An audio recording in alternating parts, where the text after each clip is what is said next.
तरीका cyber security के challenges और ख़तरे हम देख रहे हैं, तो भारत के जो क्रिटिकल इंफ्रास्ट्रक्चर है उस पे हमेशा एक अलर्ट रहता है खतरों का। जिस तरह से हमारे क्रिटिकल इंफ्रास्ट्रक्चर्स हैं, हेल्थ केयर है, या हमारा डिफेंस है, हमारा ट्रांसपोर्टेशन है, हमारा इलेक्ट्रिसिटी है। जहाँ तक तैयारी की सवाल है, भारत सरकार का एक फ्रेमवर्क है, national critical information infrastructure protection centre, और वो ये जो फ्रेमवर्क तैयार किया है भारत सरकार ने, वो इसी के लिए तैयार किया है जो हमारे क्रिटिकल इंफ्रास्ट्रक्चर्स हैं उनके ऊपर जो अटैक्स होते हैं उनको मॉनिटर कर सके, उसको रोक सके, मिटिगेट कर सके, और उसके साथ साथ उन्होंने साइबर सिक्योरिटी जो प्रोफेशनल्स हैं भारतवर्ष को, उनको खुद जोड़ने का न्योता भी देते हैं उस प्लेटफॉर्म के थ्रू कि वो रिसर्चर्स आएँ और एक हमारा RVDP प्रोग्राम है, जैसे रिस्पॉन्सिबिलिटी वल्नरेबिलिटी डिस्क्लोजर प्रोग्राम, उसमें पार्टिसिपेट करें और फिर वो NCIIPC उनको रिकग्नाइज भी करता है।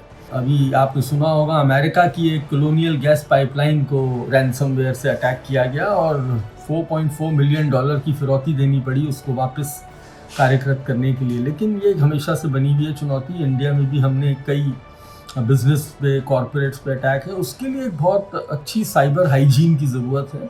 कि जो महाराष्ट्र में पावर फेलियर हुआ था, महाराष्ट्र स्टेट इलेक्ट्रिसिटी बोर्ड जो है, वहाँ पे एक साइबर सेल की रिपोर्ट है महाराष्ट्र की, जिसके अंदर साइबर सेल ने ये रिपोर्ट सबमिट की थी, जिसके अंदर ये प्रूव हुआ कि उन्होंने कुछ Trojan horse 14 Trojan horse install किए हैं महाराष्ट्र स्टेट इलेक्ट्रिसिटी बोर्ड के सिस्टम्स में। ये ट्रोजन हॉर्स क्या होते हैं? ट्रोजन हॉर्स बेसिकली वो होता है, एक स्पाईवेयर होता है जो आपकी कंप्यूटर सिस्टम में अगर इंस्टॉल हो जाए तो आप वहाँ से वो पूरे के पूरे कंप्यूटर सिस्टम को कंट्रोल कर सकते हैं। जैसे आप फिजिकली बैठ के कंप्यूटर को कंट्रोल कर सकते हैं या सर्वर को कंट्रोल कर सकते हैं। एक अटैकर आपकी कंप्यूटर सिस्टम में इंस्टॉल करने के बाद में वो रिमोटली, जब भी आप इंटरनेट से कनेक्ट होंगे तब तक आपके वो कंप्यूटर सिस्टम को कंट्रोल कर सकता है। और काफ़ी घंटों तक वहाँ पे पावर फेलियर हुआ था। ये काफ़ी रिसेंटली काफ़ी बड़ा अटैक था। देखिए, पेंडेमिक के टाइम पर हर तरह के साइबर क्राइम में वृद्धि हुई है। जो साइबर अटैक होते हैं, जो एक्सटर्नल बॉडीज हैं जहां से अटैक होते हैं, उनमें भी बेतहाशा वृद्धि हुई है। आपने ध्यान दिया होगा कि चाहे वो रिसर्च लैब्स हो मेडिकल की या कॉर्पोरेट यूनिट्स हो, सबको साइबर अटैक का सामना करना पड़ा। कुछ रैंसमवेयर नए तरीके के आए और जो एट्रीब्यूशन हुआ है वो नॉर्मली चाइनीज APTs ग्रुप्स जो हैं, जो एडवांस पर्सिस्टेंट थ्रेट ग्रुप्स होते हैं, ये वो ग्रुप होते हैं जो वहाँ की सरकारों द्वारा पोषित होते हैं, वहां से पैसा लेकर दूसरे देशों पर साइबर अटैक करते हैं। इस तरह के बहुत सारे ग्रुप्स आइडेंटिफाइड हैं। तो जितने भी ये अटैक भारत पर या US पर हुए हैं उसमें मोस्टली चाइनीज APTs का हाथ रहा है, ईरानियन APTs रहे हैं और बाकी अलग अलग देशों के रहे हैं, इसमें नॉर्थ कोरिया भी शामिल है। भारत की जो IT डिजिटाइजेशन है या जो IT इंफ्रास्ट्रक्चर है वो तेजी से इम्प्रूव हो रहा है। हर चीज आपने देखा होगा कि डिजिटल करने की कोशिश की जा रही है, चाहे वो पेमेंट सिस्टम हो, चाहे वो आरोग्य सेतु हो, चाहे वो वैक्सीनेशन का प्रोग्राम हो, चाहे वो अपने आधार कार्ड को लेकर डिफरेंट सब्सिडी प्रोग्राम्स हो।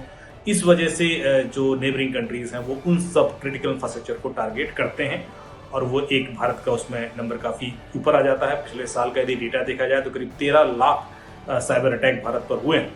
अच्छी बात यह है कि इसमें से अधिकतर अटैक समय रहते निस्तनाबूद कर दिए जाते हैं, ख़त्म कर दिए जाते हैं, क्योंकि उसका जो इम्पैक्ट है वो मिनिमाइज कर दिया जाता है।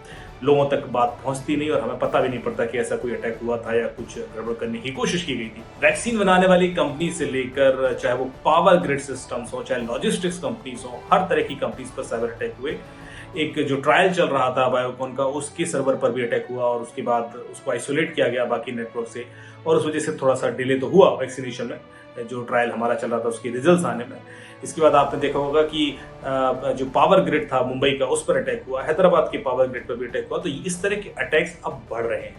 कारण ये है कि जो पहले ट्रेडिशनल सिस्टम्स यूज होते थे, चाहे वो सर्वर्स हों, चाहे वो सिस्टम्स जो PCs होते हैं, वो सारे अपग्रेडेड नहीं है, स्पेशली पावर ग्रिड नेटवर्क्स में या इस तरह की एप्लीकेशंस में, जैसे लॉजिस्टिक्स कंपनीज हैं। सेना भारतवर्ष में लगातार तत्पर कोशिश करती रहती है कि भारत पर, खासतौर पर भारतीय मिलिट्री इंस्टॉलेशंस पर जो अटैक हो रखे हैं उसको आइडेंटिफाई करे, उसको मुंह तोड़ जवाब दे। लेकिन अभी वो केवल एक अनऑफिशियल लेवल पर काम होता है। ऑफिशियल लेवल पर देखें तो आज सेना की कोई साइबर टुकड़ी, कोई साइबर सेना मौजूद नहीं है। और क्योंकि आपके पास साइबर सेना नहीं है, आप साइबर संबंधी चुनौतियों और साइबर मसलों को उस गंभीरता के साथ नहीं डील कर पाते जो करना चाहते हैं। चीन का उदाहरण ले लीजिए, उनके पास एक डेडिकेटेड साइबर आर्मी है। वो आर्मी 24 घंटे काम करती है। उनका एकमात्र ध्येय है जो चीन के सॉवरेन इंटरेस्ट है साइबर स्पेस में, उसका संरक्षण करना, ये देखना पूरी दुनिया भर में क्या हो रहा है और क्या कोई खतरा तो नहीं मंडरा रहा चीनी सरकार या चीनी सॉवरेनिटी के लिए। उस संदर्भ में जब मैं भारत में आता हूं तो पाता हूं कि भारत में बहुत जबरदस्त एक वैक्यूम है। जो जानकारी पब्लिक डोमेन में उपलब्ध है उसे पता नहीं लगता कि कोई समुचित तौर पर सेना इस तरह के साइबर आक्रमणों को निपटने के लिए तैयार है। डिफेंस में साइबर एजेंसी है जो बहुत बेहतरीन काम कर रही है, लेकिन आज राष्ट्र बहुत विशाल है, हमारी जनसंख्या बहुत विशाल है, इसलिए आपको ज्यादा फोर्सेस की आवश्यकता होगी, खासतौर पर जो स्पेशलाइज तरीके से ट्रेन हो साइबर टेक्नोलॉजीज में, साइबर ऑफेंसिव टेक्नोलॉजीज में, ताकि वो साथ मिलकर भारत की प्रभुता, अखंडता और सुरक्षा को संरक्षित करने में अपना योगदान दे सके।